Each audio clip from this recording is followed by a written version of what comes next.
What's up, everyone? It's been a while since I made one of these videos.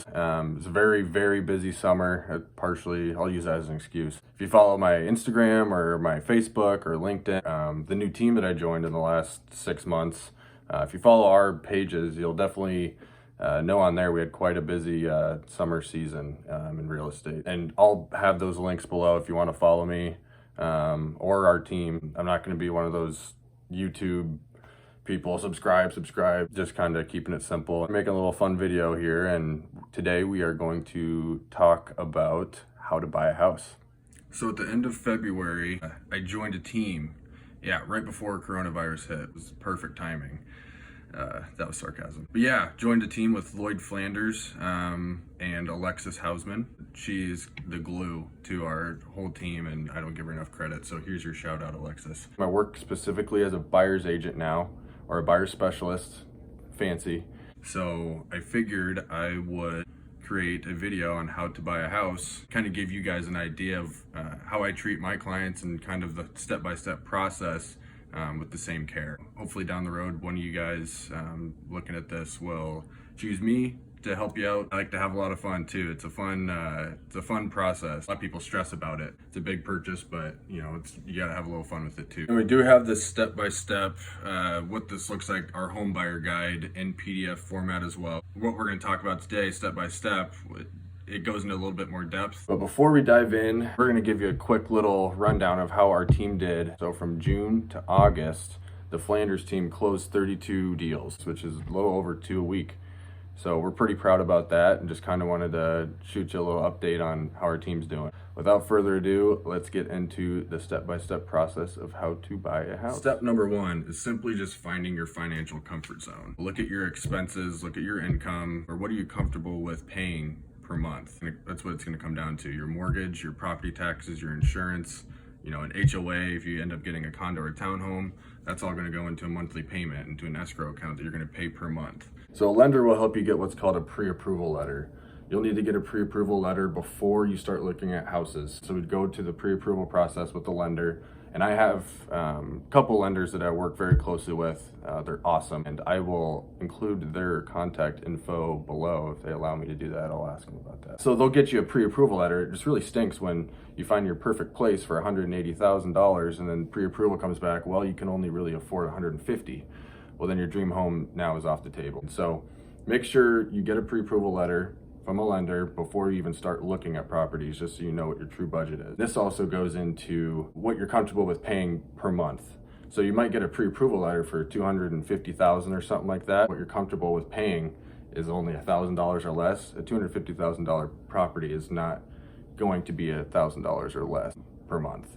Make sure that you might be pre-approved up to a high amount, but that doesn't always mean that that's going to be within your comfort zone. Step number two, once we get your pre-approval letter, once we find your comfort zone, we will go ahead and get right into the fun stuff, which is getting you set up on a property search. So I'm on the Central Iowa Board of Realtors MLS and the Des Moines Association of Realtors MLS as well.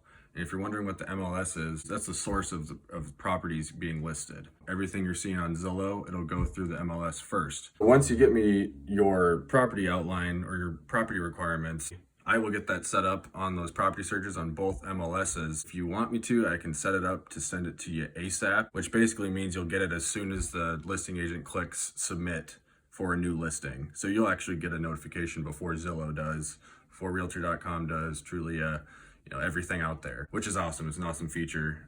Kind of gives you a little bit of an edge to, other people that don't have a buyer's agent. Hire a buyer's agent, they're free. So you're basically getting the listing as soon as it pops on the market directly from the source. It's very important though.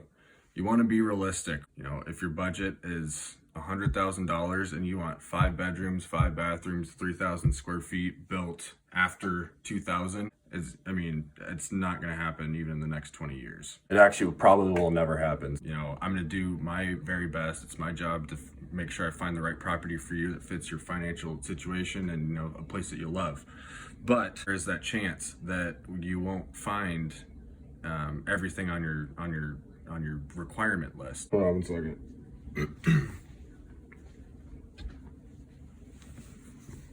It's absolutely freezing in here. Go Hawks. The more requirements you have on there, the more narrow your search is going to be. And who knows, on the flip side, it could be, you know, the broader your search is, you might find a home that has something that you didn't even know that you would love. Just be sure that you're being realistic. Step number 3, and my favorite part, this is the best part about my job, we'll actually start scheduling showings. So on that property search that you'll get, there's features on those as well where you can save something, make notes on it. If you don't like it, you can remove it too. And that helps me as well. I'll get to see what you like and what you don't like. I'll take that list and we'll go and check out those properties. And also right now, with all the COVID stuff, if you're not comfortable with actually going and seeing these properties, that's totally fine. I can give you a FaceTime. I can take a video for you. Most people like when I take a video of the whole place, and they can go back and look at it later on too. I'll run a CMA, or a comparable market analysis, for you on each property. Make sure, you know, if you find the right place, you're not going to overpay for it. You're not going to I'd love for you to underpay it. If you underpaid for it, you're getting free equity, and that's awesome. And just a little side note, I take a lot of pride in this. I'm always available, whether it's by phone, text, showings, you want to schedule a showing. I'd like to be available for everybody. And to kind of give you an example, in July, a showing time log, the app that we use to schedule showings, my showing time log was like 93 showings in the month of July. So about 3 per day, which was just incredible.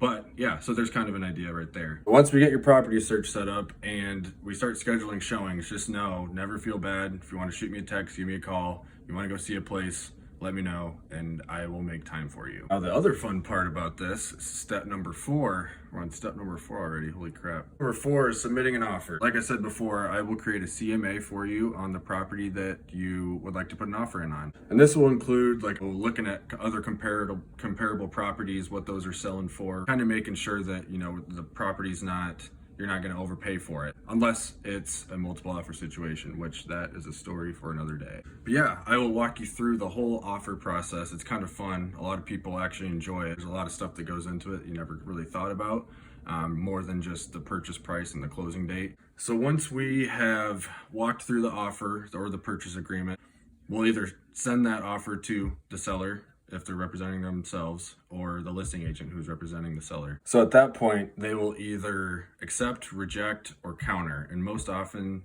times they will counter the offer, just something to be aware of. Unless, you know, it's an offer they just absolutely can't refuse and they accept it on the spot, awesome. The only time they reject it is usually if it's a low ball, which is usually considered at least 7% under the asking price. Its initial offer is important because you want to get on the right foot of the seller from the get-go. If you do lowball, you know, sometimes it works. If it does, awesome. But I don't encourage it, just because, you know, if you lowball them, then the sellers kind of feel insulted. You know, you end up going back and forth, and most times if you lowball them, they're not even going to respond to you. So getting off on the right foot with an offer from the beginning is very important, because the sellers will, you know, they're a little bit more open to negotiating. Terms usually work out in your favor down the road as well, especially if you do something like an inspection contingency on there. They're more willing to, you know, do some fixes, which are only major issues such as electric, plumbing, structural damage, or structural, you know, safety hazards, major deficiencies. We're not looking for, you know, the GCFI outlet with reverse polarity. We're not looking for the paint chips coming off the wall. Something to consider when writing up an offer is to include a home warranty, which we can go into later. I need to quit rambling. Basically, a home warranty will cover your electric, your plumbing, your HVAC, which is your water heater and your furnace, and all of your appliances, and it's paid for by the seller up to about 12 to 14 months depending on the program you get. So yeah, once we're done going back and forth, countering back and forth with the help of my amazing negotiation skills, and the sellers and us come into an agreement, you're officially under contract. The 5th and last step here is kind of a broad step, I guess, but it's basically everything from the point we go under contract to when you close on your home. This is kind of where Alexis steps in and is kind of where she's the glue with everything. Can't appreciate her enough. She'll make sure that everything, you know, from earnest money to inspections, meeting deadlines, everything is on track, and, you know, we don't have any delays, anything like that is, you know, completed in a timely manner. And of course, I'm going to be there every step of the way as well. You know, I don't become a ghost or anything like that. Alexis is just very, very good at making sure everything is done properly, and she's a great asset to our team, and that's another reason why you should hire us as your agents. But just to give you a quick glimpse of what the whole process looks like after you go under contract, is usually you'll submit earnest money within 3 business days of going under contract. If you go under contract on Friday, you need to have it in by next Tuesday, unless it's stated otherwise in the purchase agreement.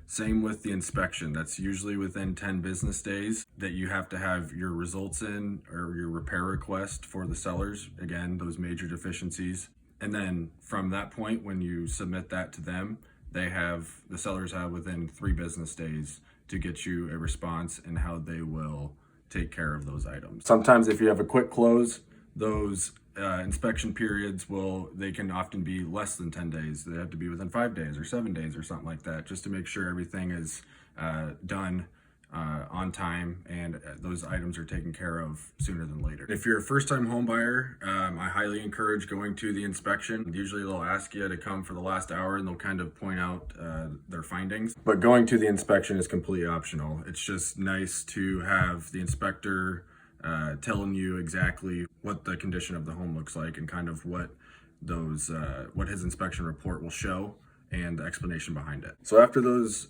inspection items or repair requests are sent to the sellers and they accept it, your contingency, the inspection contingency, if you have a contingency on it, will then be lifted.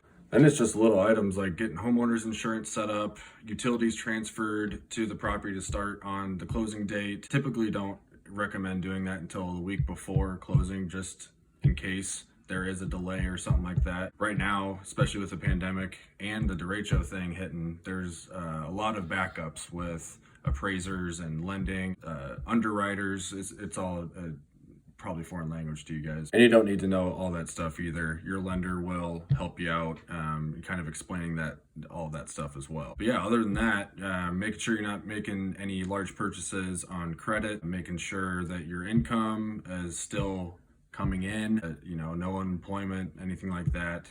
And then really the last step right before closing is we'll schedule a final walkthrough, make sure those inspection items were taken care of, the repairs were done.